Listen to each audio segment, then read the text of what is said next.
Hello class 11 के प्यारे प्यारे स्टूडेंट। आज हम लोग क्लास 11 का चैप्टर 1 यूनिट एंड मेजरमेंट का एग्जाम्पल नंबर 2.2 सॉल्व करेंगे। ठीक है, तो देखो एग्जाम्पल नंबर 2.2 का जो क्वेश्चन है वो थोड़ा लंबा है, तो इसीलिए उसको हम नहीं लिखे हैं। तो तुम लोग को समझा देते हैं और फिर तुम लोग जाके पढ़ोगे खुद से तो समझ में आ जाएगा। ठीक है, तो देखो एग्जाम्पल 2.2 कहता है कि एक टावर है। क्या है? ये एक टावर है। ठीक है, ये टावर का बेस जिसको ए दिया है नाम, और ये टावर का टॉप इसका नाम है सी।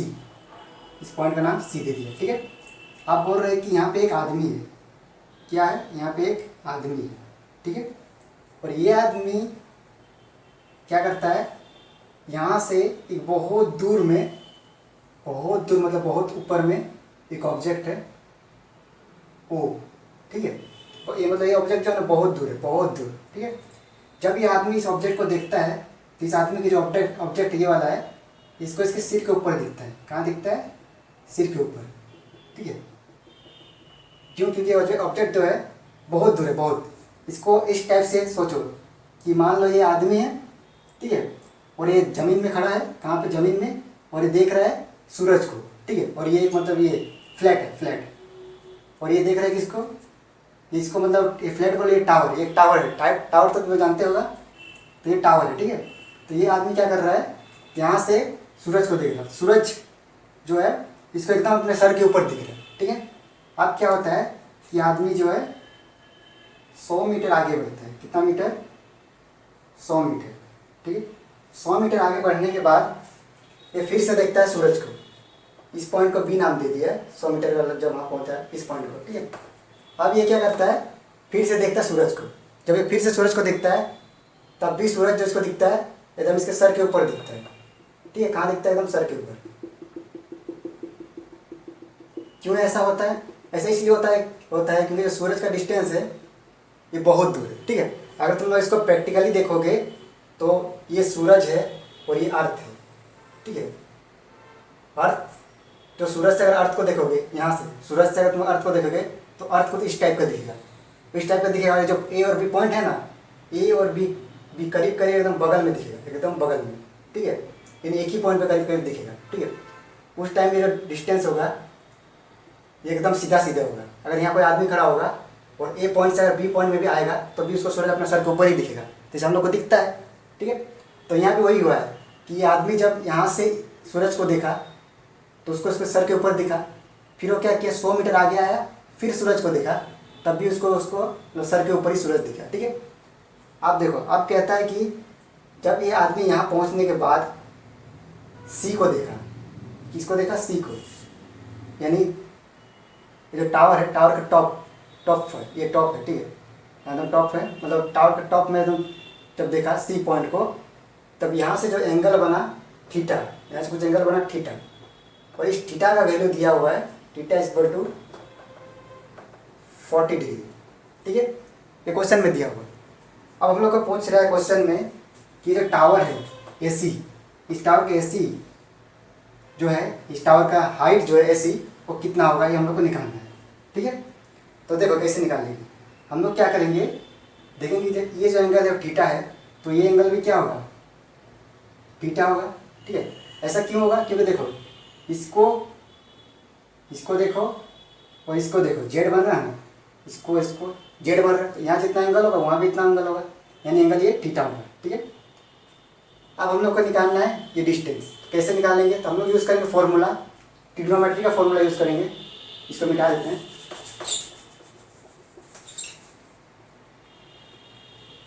टेन थीटा यूज़ करेंगे, टेन थीटा इक्वल टू होता है पी बाई बी। पता नहीं, तो क्लास 10 में पढ़ा होगा तुम लोग, tan theta equal to P by B. आप देखो, आप लोग पी, इसलिए बताओ पी कौन सा होगा? ये पी होगा? नहीं, ये पी नहीं होगा। मैक्सिमम बच्चा यही गलती करता है कि इसको पी ले लेता है, लेकिन देखो ये पी नहीं होता है। पी वो एंगल होता है जहाँ से सिर्फ एक ही एंगल हो, मतलब ध्यान से देखो, ये परपेंडिकुलर है यानी ये 90 डिग्री होगा ना।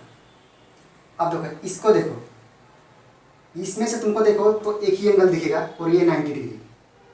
इसी लकीर को देखो तो तुमको एक ही एंगल दिखेगा यहाँ से, मतलब इसको ये इस एंगल को नहीं समझना है, जो एंगल मतलब क्वेश्चन में दिया होगा। तो इसमें देखोगे तुमको तो एक ही एंगल दिखेगा 90 डिग्री, और देखोगे इसमें इस लकीर में देखोगे तो तुमको दो एंगल दिखेगा, एक ये एंगल एक ये एंगल, यानी दो एंगल। जहाँ दो एंगल मिलता है वो बेस होता है। क्या होता है? बेस। जहाँ पे क्या होता है? Two angle.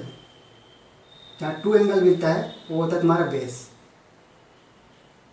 यानी ये जो है ये बेस है, परपेंडिकुलर नहीं है। परपेंडिकुलर ये है जहाँ पे एक ही एंगल मिलेगा, ये देखो ये 90 डिग्री। इसके बाद ये यहाँ कोई एंगल नहीं है, इसको एंगल मत समझ लेना कि इसको मान लिया कि ये कोई अल्फा एंगल है, ठीक है, अल्फा एंगल या बीटा एंगल कुछ भी मान लिया। नहीं नहीं, ऐसा नहीं।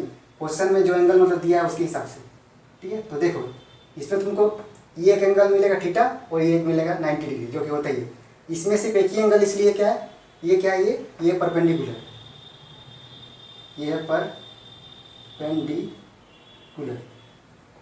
या ये भी बोल सकता है कि जो जहाँ पे 90 डिग्री बनता है उसको परपेंडिकुलर बोलते हैं, लेकिन देखो 90 डिग्री यहाँ भी बन रहा है, ठीक है। तो दोनों में कंफ्यूज मत हो जाना, इसी को लेना, इसको बेस लेना, ये परपेंडिकुलर है, ठीक है। यानी परपेंडिकुलर क्या है? A B. क्या है परपेंडिकुलर? A B. और बेस क्या है? ए सी। ए सी, ठीक है। और ए सी बेस क्यों है? क्योंकि देखो इसमें दो एंगल मिल रहा है। इसको ध्यान से देखना, आगे वाला क्वेश्चन मतलब क्लास 12 में इस टाइप का बहुत सारा क्वेश्चन मिलेगा जिसमें तुम लोग को समझ में नहीं आएगा कि परपेंडिकुलर कौन सा है, बेस कौन सा है। तो जहाँ दो एंगल मिला वो बेस और उसके ये वाला परपेंडिकुलर, ठीक है। ये तो हाइपोटेनस होता है, सबको पता है। अब देखो हम लोग क्या निकालना है? ए सी। ये ए सी निकालना है, ठीक है। इसको सॉल्व करेंगे तो ये होगा 10 theta is equal to A B का वैल्यू देखो 100 मीटर, ये दिया हुआ क्वेश्चन में कितना है? 100 मीटर। और ए सी तो हम लोग को निकालना है। अब एक सवाल और उठता है कि यहाँ हम लोग 10 थीटा ही क्यों लिए? हाँ, साइन थीटा कॉस थीटा भी ले सकते थे, लेकिन देखो हम लोग को निकालना है ए सी, और ए सी जो है बेस। तो बेस बाई परपेंडिकुलर, यानी परपेंडिकुलर बाई बेस किस फॉर्मूला में आता है? 10 में आता है, कॉट में आता है। इसके लिए हम लोग कॉट भी ले सकते हैं, या तो 10 लेके सॉल्व करो या तो कॉट लेके सॉल्व करो, दोनों में आ जाएगा, लेकिन 10 में ज़्यादा इजी होगा इसलिए 10 लिए, ठीक है। अगर साइन थीटा में तुम लोग देखोगे, साइन थीटा तो P by H, perpendicular by hypotenuse, और हाइपोटेनस कितना हम लोग को पता ही नहीं है, तो लेके कोई फायदा नहीं होगा। वही कॉस अगर है, कॉस थीटा देखोगे तो होता है बेस बाई हाइपोटेनस, इसमें भी हाइपोटेनस नहीं है, इसीलिए हम लोग लिए 10 थीटा, ठीक है। क्योंकि पी बाई बी परपेंडिकुलर हम लोग को निकालना है और बेस हम लोग को मालूम है, ठीक है। अब इसको सॉल्व करेंगे। अब क्या करेंगे? ए सी को इस साइड ले आएंगे, 10 थीटा को उस साइड ले जाएंगे। ये होगा A C is equal to 100 by 10 theta, और क्या होगा? मीटर, ठीक है। अब देखो थीटा का वैल्यू क्वेश्चन में दिया होगा 40 डिग्री, ठीक है। तो थीटा का वैल्यू पुट करेंगे तो होगा 100 बाई 10 40 डिग्री, ठीक है। अब बताओ 10 40 डिग्री का वैल्यू कितना होता है? पता नहीं, मेरे को भी नहीं पता, तुम लोग को भी नहीं पता होगा।